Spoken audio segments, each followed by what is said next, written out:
Okay, Bismillah wa salatu wa salamu ala Rasulillah wa ala alihi wa ashabihi ajma'in amma ba'd. Alhamdulillah, good to be here with you all this week again. Alhamdulillah, Allah subhanahu wa ta'ala blessed us with another day and it's already evening. But, every morning, Allah subhanahu wa ta'ala allows us to symbolism. We said Subhanakallahumma wa bihamdika wa tabarak ismuka وَتَعَالَى جَدُّكَ وَلَا إِلَهَ غَيْرُكَ. Alhamdulillah, we spent a lot of time on this, on the pronunciation, and then we went over the meaning. Purity from imperfection belongs to you, my Allah, and the praise also belongs to you. Blessed is your name, majesty, glory, and might is exalted. There is no deity but you. And then we also went over the spiritual symbolism behind these words as well. That what are we saying when we're making these opening invocations in our salah? Ta'awudh is, again, following with the same format. The Arabic is A'udhu billahi minash shaitanir rajim. We will go over the pronunciation of it as well. This means I seek refuge from Allah, from Satan. The accursed and the spiritual symbolism behind these words we will go over as well. And then after that, we will go over Surah Al-Fatiha, its meaning, and the spiritual implications of the Surah Al-Fatiha, inshallah. And if time permits, we will go over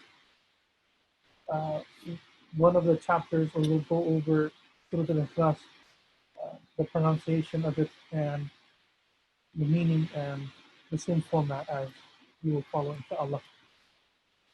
So, ta'awudh in Arabic,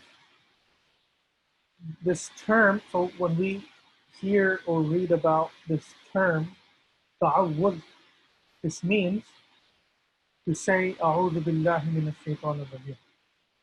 So let's focus on the correct pronunciation in Arabic for A'udhu billahi minash shaitanir rajim. So if we look at Arabic grammar, there are certain letters that require extra attention, and this is where tajweed comes in, to be honest. Tajweed, for those of us that haven't had the opportunity to learn, is basically to learn how to properly pronounce, or how to correctly and properly recite the Quran. Is called tajweed, Tajweed. That is one way to transliterate this tajweed.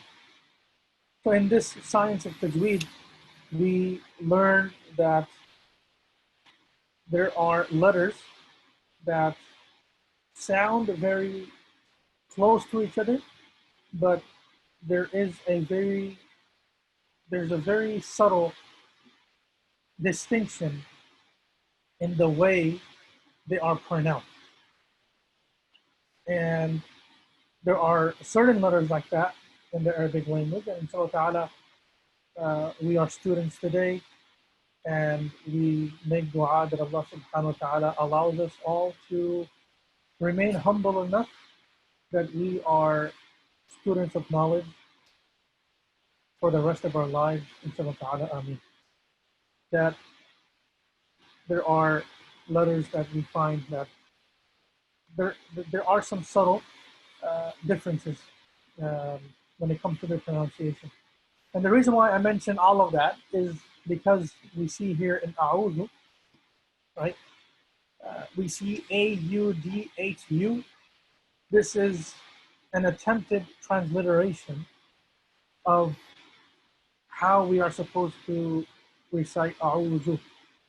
So not to get too technical and not to turn this class into a tajweed class, because we did not sign up for a tajweed class. We signed up for a class for us to learn how to properly recite, properly understand, and properly appreciate the spiritual symbolisms behind what we're saying in our prayer. We will cover just enough for us to correctly pronounce, inshallah. So when it comes to a'udhu, okay, uh, it sounds like, so when I'm saying a'udhu, first of all, I need to start off with the letter A, okay, which is equivalent to alif or hamza um, of Arabic, right? So right? A'udhu. So very clearly, just want to clarify that we start off with the normal sound. So Then after there is that ayn again that we need to pronounce from our throats. Okay, so it sounds like we're saying auzu, but the correct pronunciation is a'udhu.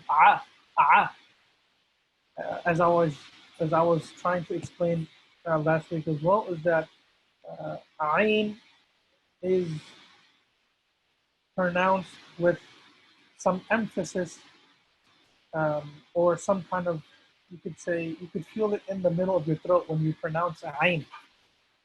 So you start off with and then you say u. So after the ayn, we au here, as you can see, the first two letters is the transliteration for a'u, right? So u, u with the ayn, a'u, and then dhu is the zu. So zu sounds like zoo, right? Like Sacramento Zoo, right? Or Fresno Zoo, whatever. Right? I'm not sponsored by them, by the way. I like to make this kind of joke. So a'udhu sounds like the letter Z, but there is a distinct difference when we're pronouncing zal and za. So I don't want to get more technical here. Just let us remember that a'udhu, right? A'udhu. Okay, we start off with the three steps, right? Which is just the letter or like the sound and then with the ayn from the middle of our throat. We should be able to feel it. And don't feel shy or don't hold back when trying to pronounce that sound. So so and then zu. The simplest way to pronounce this zu is that for zoo, right? We're just making that buzzing sound. For zoo, we are touching the tip of our tongues with the tip of our upper teeth in the front. So a'udhu, a'udhu, then billahi, a'udhu billahi, billahi. The first word here, a'udhu, a'udhu, a'udhu. Since everyone here is on mute, I'm not able to hear you. So you're able to repeat after me without, feeling shy or anything like that. It's fine. You can repeat after me while remaining on mute, no problem. A'udhu, a'udhu, a'udhu. So let me try to slow down a bit. A'udhu, a'udhu, a'udhu. And to speed it up a little bit, we will say a'udhu, a'udhu. And then after that, we will say billahi, billahi. So the reason why we have two L's here is because it's important that we are pronouncing the name of Allah, which has two L's in there. It has two letter lams in there. So, bil la hi, bil la hi. So, to break it down, bil la hi, bil la hi, billahi, bil la hi, billahi, billahi. So, to help you remember the correct pronunciation of the first two words, you could just make a note, right? Uh, that a'udhu is pronounced in three steps. A'udhu, and then again, billahi. A'udhu billahi. A'udhu billahi. A'udhu billahi. Next we have minash, minash, minash. So let's try to remember that we are not um, adding any kind of sound or stretching um, after the letter N. So what would be incorrect if I were to say minash, minash? No, that's incorrect. It's minash. You see the difference? What's written here and what I'm supposed to recite is minash, minash. So after the letter N, we are pronouncing ASH quickly, right next to each other immediately, versus the possibility of me saying minash.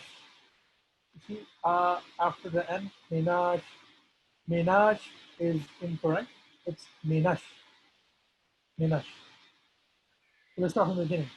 Remember, for the first word is three steps.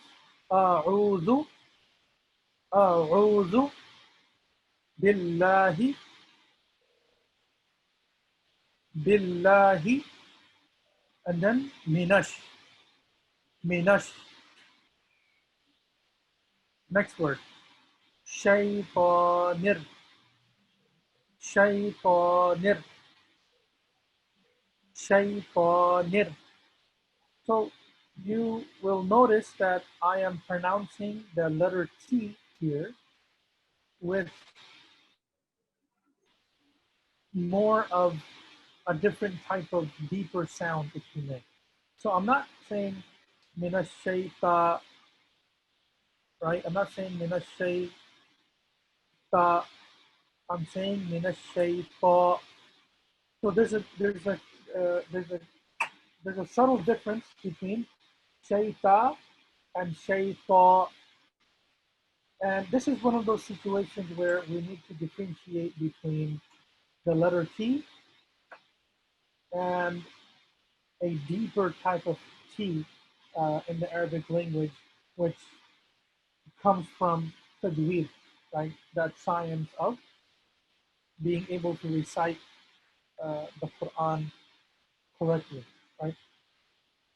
So try to pronounce shayta instead of shayta. One of the like one trick to pronounce it as shayta is when you get to letter T, open the cavity in your mouth, make it bigger by opening your jaw, right? So if you see, like if you notice how I'm going to pronounce it in my mouth, right? I'm saying shayta. See how wide my jaw opens? Shayta versus shayta, shayta. So shayta and shayta, shayta and shayta. The correct pronunciation is shayta. A deeper type of letter T is the correct method of pronouncing this special type of T in the Arabic language. So shayta, and you see here, shaytanir, shaytanir, and this also, this part of the, like this word here, if you may, is also broken down into three parts again. Why? Shaytanir, shaytanir, shaytanir. So let's start from the beginning. Let's start from the beginning here. أعوذ أعوذ. Next. Billahi billahi billahi. And then here, minash. Remember, I said minash. There is no stretching or elongating of the letter A after the letter N. It's minash. And then shaytanir, shaytanir. And then we end with rajim, rajim. Nothing special here. You just say rajim, R-A-J-E-E-M, the way you see it, the way you say it, right? Finally, right? We get to say something that we see uh, as it's properly transliterated. Hey, brothers and sisters, uh, this is one of the challenges of transliterating Arabic using the English alphabet. That, you know how we say some things get lost in translation? Uh, this ta'awuz here, as you see on the screen, in Arabic, is an example of things getting lost in transliteration, right? Things getting lost in transliteration. Because in English, uh, obviously, uh, there is no such thing as tajweed in English, right? Uh, how to pronounce the and the and then ha and then ha and then fa and then ta and then ha and then a and then ha and then kha. And there's nothing like that in English, so that's why things get lost in transliteration. Um, the reason why the reason why it may seem like I emphasize a lot on the tajweed aspect of it is, number one, I was during my studies in South Africa, I was taught tajweed 6 out of 7 years, and that's part of the curriculum. That tajweed is so important. You're taught 6 out of 7 years. You have one period of tajweed. Number two, um, properly pronouncing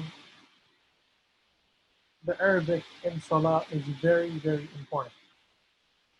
I'll just leave it at that. So let's go over the Arabic again. A'udhu, a'udhu, and then billahi, billahi, and then minash, minash, shaytanir, shaytanir, shaytanir, and then rajim, rajim. So I will recite the entire thing nice and slow, and then practice makes perfect. Um, we just need to practice over and over and over again. Like the Energizer Bunny, right? You'll keep going and going and going and going, right? And again, I'm not sponsored by Energizer, okay? Khair. I just like to throw those things in there. So, أعوذ بالله من الشيطان من الشيطان الرجيم. Again from the beginning. أعوذ بالله من الشيطان الرجيم أعوذ بالله من الشيطان الرجيم أعوذ بالله من الشيطان الرجيم أعوذ بالله من الشيطان الرجيم. One more time. أعوذ بالله من الشيطان الرجيم. Okay, let's move on to the next one. The meaning, right? So, alhamdulillah, I think we got the Arabic down. Okay, now let's move on to what this means. Okay, I seek refuge with Allah from Satan, the accursed. I seek refuge from Allah from Satan, the accursed.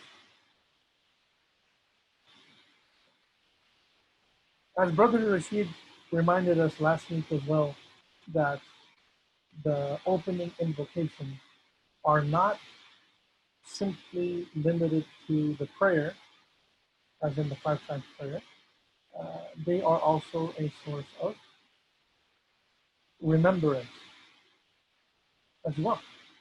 So ta'awwud, similarly, is not limited to salah. It is not limited to prayer. We are able to recite أعوذ بالله من الشيطان الرجيم.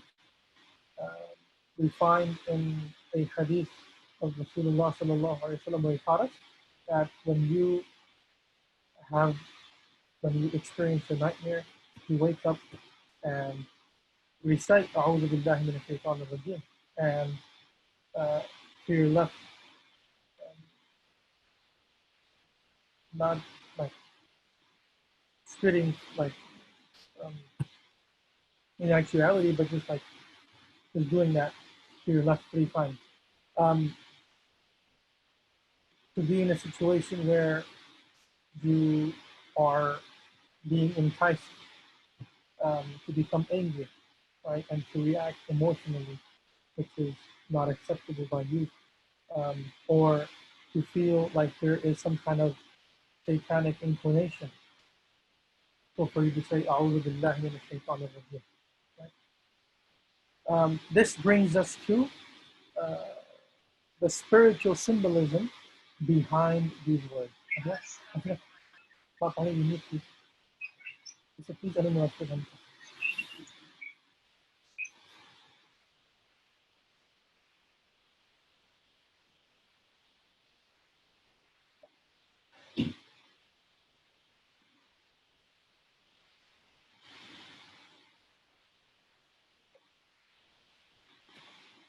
Alhamdulillah. Okay, so the spiritual symbolism behind these words. Respected brothers and sisters in Islam, the spiritual symbolism behind these words is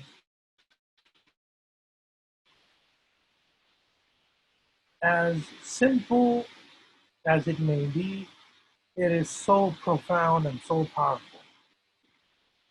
See, from the get-go, from the beginning, there has this, there's been this war or this struggle between the good and the bad, between darkness and light. And to bring some humor into this, being born and raised here, we remember cartoons from, when we were kids, Looney Tunes, WB, what have you, that when that character is in a situation to make a decision, then, what happens, like a mini Bugs Bunny as an angel shows up, and then a mini Bugs Bunny as a devil shows up. And that concept of good and bad, and, light versus darkness, that constant war between the two that's taking place and will continue to take place until the day of judgment. you are saying, by you reciting this and you believing in this, you're saying essentially that, oh Allah, I have you on my side. Oh Allah, I have you on my side, and since I have you on my side, I am now protected by you from Satan, from Satan. Oh Allah, I am asking you of your help. Oh Allah, I'm asking you to help me, to allow me to overpower Satan. Oh Allah, I'm asking you to help me to overpower my desires. Oh Allah, I am not able to overpower Satan by myself. I'm asking you, O Allah, I seek refuge with Allah from Satan, the accursed. This is such a powerful thing to say, subhanAllah. Um, when we feel that we're getting angry, um, we're about to lose our temper, we find in the Sunnah of Rasulullah that if you're standing, sit down, if you're sitting down, lay down, or if possible, if you're able to leave the area, you're able to walk out of that situation, um, drink water, etc. Um, and to also recite this, أعوذ بالله من الشيطان الرجيم, that I seek refuge with Allah from Satan, the accursed. So, by us seeking refuge with Allah from Satan, we are humbling ourselves in front of Allah. That, oh Allah, I will not be able to overpower Satan by myself. I need your help. And this is who a Muslim is, right? We are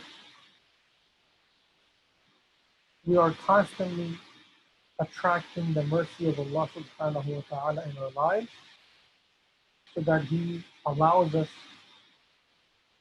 He helps us navigate through everything that we're going through in our life, in our day-to-day life. And we need that, right? We need that. So, respected brothers and sisters in Islam, that is ta'awud, right? The Arabic, we covered أعوذ بالله من الشيطان الرجيم.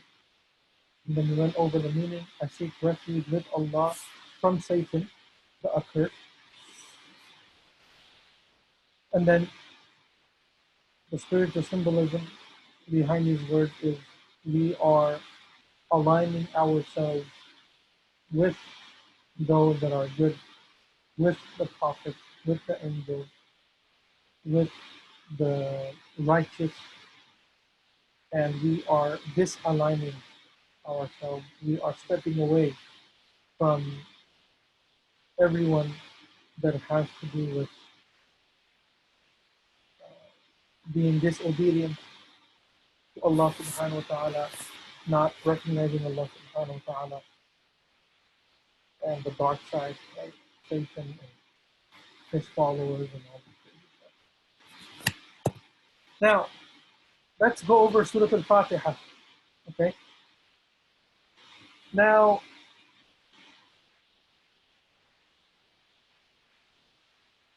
Surah Al-Fatiha,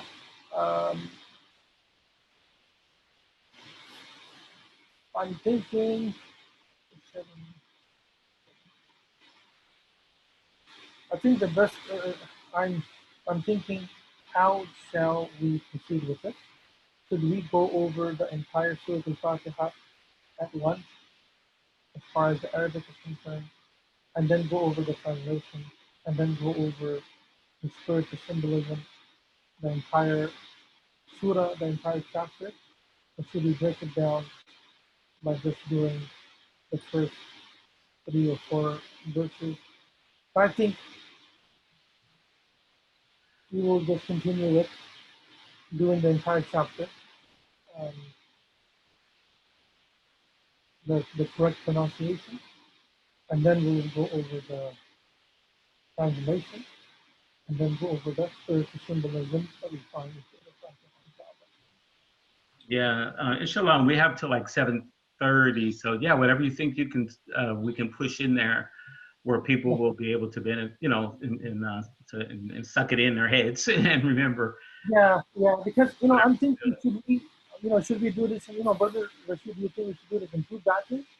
Meaning, like, go through verse 1 and 1 through 4, and then go over the meaning, and then the spiritual, or what do you think personally? Um, I think maybe 1 through 4, since the Fathia is sort of broken in two chunks, right? So maybe if we Yeah. do that first chunk, Ooh, like the first inshallah. portion. All right. Okay. Yeah. Okay. So let's go over the Arabic first, inshallah. So Arabic here that we see on the slide is um, Bismillahir Rahmanir Rahim. That's the first verse, and then Alhamdulillahi Rabbil Alameen. That's verse number 2. Ar-Rahman ar-Rahim, verse number 3. The Malik Yawmiddin, verse number 4. So we will go over these 4 verses first, the correct pronunciation, and then the meaning, and then the spiritual symbolism, as I like to say. And then we will start from verse 5 until verse 7. Okay, so Bismillahir Rahmanir Rahim. Let's start with Bismillah. So Bismillahi. Okay. So there's good news, mashallah, is that there's nothing special going on as far as having to pronounce any kind of ayn or ha or anything special. We're simply saying Bismillahi. Okay? Bismillahi. Then the next word is,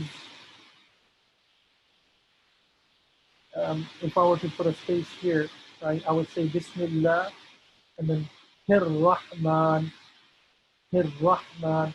So this H here, this H is used to transliterate the letter Ha, right? And this is a special letter. And what I mean by special is that it needs to be pronounced from the throat, where we will need to feel, as I like to say, we should be able to feel when we are pronouncing the letter Ha. Okay? So, Bismillah, Rahma, Rahma. So you could hear that some kind of whistling sound from my throat when I am pronouncing Rahma, right? Rahma,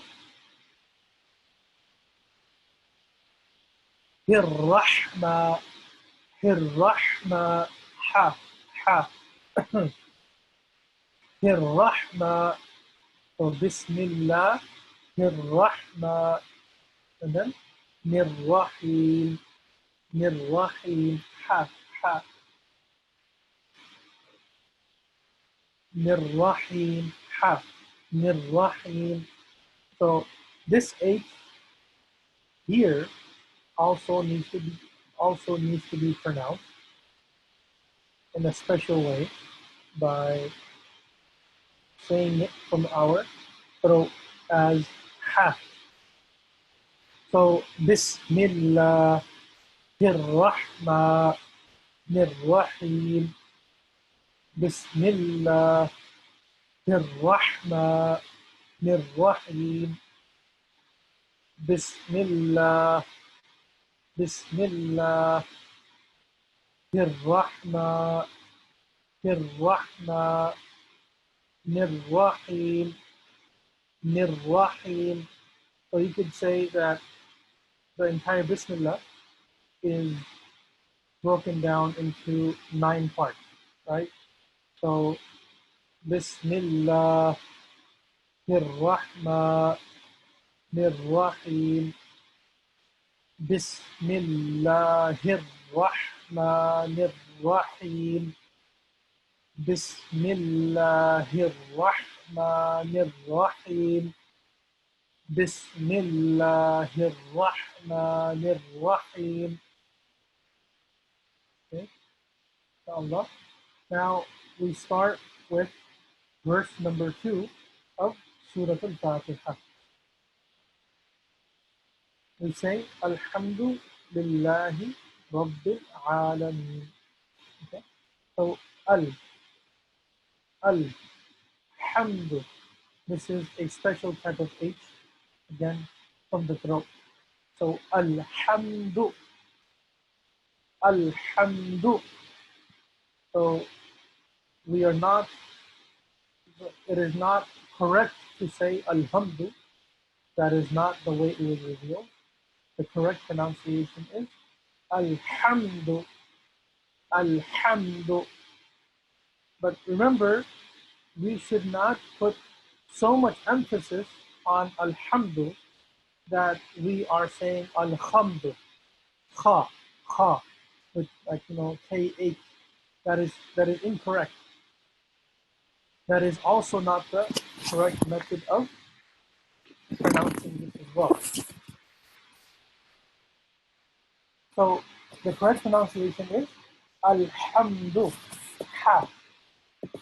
So if I were to come up with a scale of how 8 is transliterated from Arabic into English using the English alphabet, I would like to say that there are 3 levels. Okay. H, horse, Henry, regular H, nothing special. So that's number 1. Ha, from the middle of the throat, is, I would like to call it, basically categorize it as level 2, right? Ha, level 2. And then you add a K in front of the H, you pronounce it as Kha, right? Alhamdu, that is incorrect. That is not the correct pronunciation of this. So it's Alhamdu with a Ha, Ha, Ha. Alhamdu, Alhamdu. That's it. Lillahi, Lillahi. So this H here in Lillahi is regular H. H for horse, Henry, etc. Lillahi. Not Lillahi or Lillahi, nothing like that. Lillahi. So Alhamdu Lillahi. Then we have Rabbil. Rabbil. So the reason why there are 2 letter B's here is because the objective, the goal is to pronounce the letter B twice, right? As if it's bouncing, right? So Rabbil. If I were to break it down, right, slower, it would be Rab, Rab, and then Bil. Rab, Bil. Rab, Bil. Rabbil. Rabbil. So, Alhamdu, Alhamdu, Lillahi, Lillahi, Rabbil, Rabbil, and then Alameen, Alameen. So this letter A is written as A, but we are supposed to pronounce it as Ain, Ah, Ah. So to say Rabbil Alameen is incorrect. It is not correct to pronounce Alameen. The correct way, as Allah subhanahu wa ta'ala intended, was Alameen with the Ain, Ah, from the throat. alamin. So alhamdu lillahi rabbil alamin. Alhamdu lillahi rabbil alamin. We practice it, inshallah ta'ala. Practice makes perfect. So alhamdu lillahi rabbil alamin. Alhamdu lillahi rabbil alamin. Alhamdu lillahi rabbil alamin. Alhamdu lillahi rabbil alamin. Alhamdu lillahi rabbil alamin. Side note I just want to mention is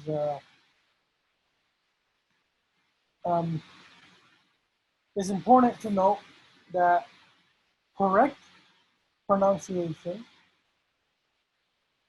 is more important than beautification and trying to sing it when we are reciting the Quran. So correct pronunciation comes first, and then to recite it in a way that is melodious is the next step after that. So let's go over Bismillahir Rahmanir Rahim. Bismillahir Rahmanir Rahim. Alhamdu Lillahi Rabbil Alamin. Alhamdu Lillahi Rabbil Alamin. Alhamdu Lillahi Rabbil Alamin. Verse number 3. Ar-Rahmanir Rahim. So you see there are two R's here. And the reason why there are two R's here is, you guessed it right, because we need to pronounce the letter R twice. So Ar-Rahma, Ar-Rahma, and then this H is a special H, okay? And by now you understand what I mean by special H is from the throat, okay? So Ar-Rahma, Ar-Rahmanir, Ar-Rahmanir, Ar-Rahmanir, Ar-Rahmanir, Ar-Rahmanir. Okay? So Ar-Rahmanir,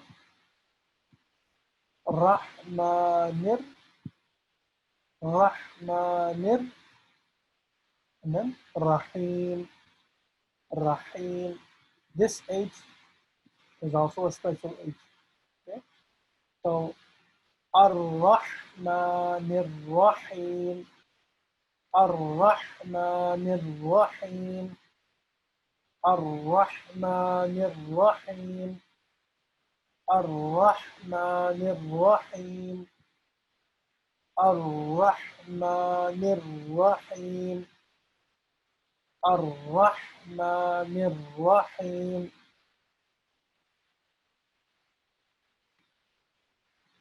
Okay, so verse number 3, the only thing you have to look out for is the special H, right? In Rahmanir Rahim, Ar-Rahmanir Rahim, and then Maliki Yawmiddin, Maliki Yawmiddin. So Maliki, Maliki. So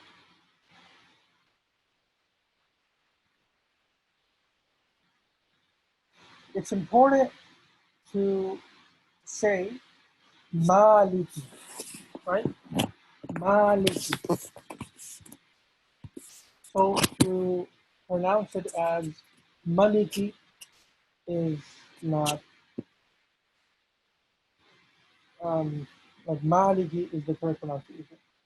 Maliki Yawmiddin. Yawmiddin. So Maliki Yawmiddin. So here we have Maliki, right? Maliki. So it's not Maliki, it's Maliki. Maliki. Then Yawmiddin. Yawmiddin. Yawmiddin. Maliki Yawmiddin. Maliki Yawmiddin. Maliki Yawmiddin. So again, from the beginning. Bismillahirrahmanirrahim. Bismillahirrahmanirrahim. Bismillahirrahmanirrahim. Bismillahirrahmanirrahim. Bismillahirrahmanirrahim. Verse number 2. Alhamdulillahi Rabbil Alameen. Alhamdulillahi Rabbil Alameen. Alhamdulillahi Rabbil Alameen. Alhamdulillahi Rabbil Alameen. And then verse number 3. Ar-Rahmanir Rahim. Ar-Rahmanir Rahim. Ar-Rahmanir Rahim. Verse number 4.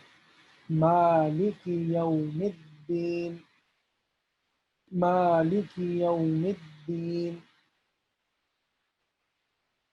Maliki Yawmiddin. So let's go over the next slide and go over the translation of the first four verses. So what does Bismillahir Rahmanir Rahim, what does it mean? It means in the name of Allah, the most beneficent, the most merciful. All the praises are for Allah. All the praises are for Allah, the sustainer of all the worlds, the beneficent, the merciful. In the name of Allah, the most merciful. In the name of Allah, the most beneficent, the most merciful. All the praises are for Allah, the sustainer of all the world. Yeah, so Maliki Yawmiddin, Lord of the Day of Judgment. Maliki Yawmiddin, Lord of the Day of Judgment. So in the name of Allah, the most beneficent, the most merciful, all the praises are for Allah subhanahu wa ta'ala, the sustainer of all the worlds, the beneficent, the merciful, the Lord of the Day of Judgment. And I guess quickly, ma'am, if you can touch on sort of, I mean, you may go over this after you finish all Al-Fathia, but how the Surah Al-Fathia is split in two, because that's always been a very fascinating thing to me. You know, how the first four are one thing and the bottom three are for another.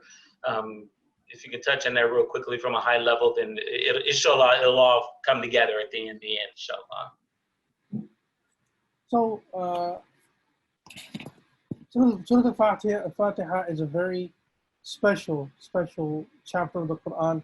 It is the chapter by which Allah subhanahu wa ta'ala starts the Quran, and He starts off Surah Al-Fatiha as an introduction, that we are being, like Allah subhanahu wa ta'ala is introducing Himself to us as His human beings. And by saying, in the name of Allah, the most beneficent, the most merciful. So who is Allah? Allah is the most merciful, Allah is the most beneficent. All the praises are for Allah. For everything that's going on in this world, all praise is for Allah, the sustainer of all the worlds, the beneficent, the merciful, Lord of the Day of Judgment. So this is, like you could say, the first part of Surah Al-Fatiha, where Allah subhanahu wa ta'ala is introducing himself. That, oh my human being, you were seeking me so far in your life, and you want to know who I am. This is who I am. And then once we have truly recognized who Allah subhanahu wa ta'ala is, then we will begin to ask him as a dua, as a prayer. And that is what the second part of Surah Al-Fatiha is that you're saying from verse number 5 here, that you alone do we worship, and you alone do we ask for help. Why are we saying that? Because we recognize, oh Allah, you are the one that is deserving of all praise, deserving of all, of all credit that exists in existence.